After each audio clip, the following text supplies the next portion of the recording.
ગુજરાત સ્થાનિક સ્વરાજ્યની ચૂંટણીમાં મહીસાગર જિલ્લામાં ભારતીય જનતા પાર્ટીએ ઐતિહાસિક વિજય મેળવ્યો છે। જિલ્લા પંચાયતની 28 માંથી 26 બેઠકો, તાલુકા પંચાયતની 150 માંથી 113 બેઠકો તેમજ નગરપાલિકામાં પણ ભાજપે કેસરીયો લહેરાવ્યો છે।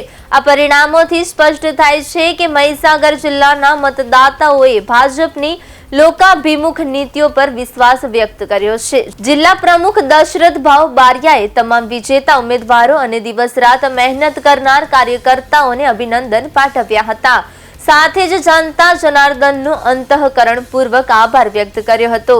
સાંસદ રાજપાલસિંહ જાદવે જણાવ્યું હતું કે આ જીત વિકાસની ગતિને વધુ વેગ આપશે। આ અવસરે ચૂંટણી ઇન્ચાર્જ દિનેશ પટેલ સહિત મહામંત્રીશ્રીઓ અને અન્ય હોદ્દેદારો પણ ઉપસ્થિત રહ્યા હતા।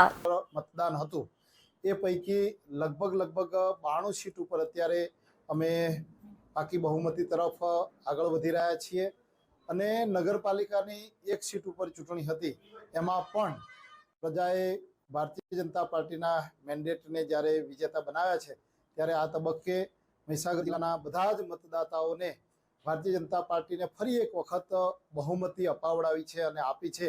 ત્યારે જિલ્લા ભાજપના પ્રમુખ તરીકે હું એમનો ખૂબ ખૂબ આભાર વ્યક્ત કરું છું। લુણાવાડામાં 22 માંથી 11, ખાનપુરમાં 16 માંથી 12, કોઠંબામાં જે નવીન તાલુકો બન્યો છે તેમાં 16 માંથી 14, વીરપુર 18 માંથી 9, બાલાસિનોર 18 માંથી 10, સંતરામપુર 26 માંથી 11, કડાના 18 માંથી 9 અને નવીન તાલુકો ગોધરમાં 16 માંથી 14 જે અમારા તમામ ઉમેદવારો ભારતીય જનતા પાર્ટીના વિજય થયા છે। તમામ તાલુકાઓ અમારા સ્પષ્ટ બહુમતીથી આજે આગળ વધી રહ્યા છે। ત્યારે અમારા તમામ મહીસાગર જિલ્લાના તમામ મતદારો ભાઈ બહેનો ખૂબ ખૂબ આભાર માનું છું કે ભારતીય જનતા પાર્ટીના તમામ ઉમેદવારોનો આજે ભવ્ય વિજય થયો છે।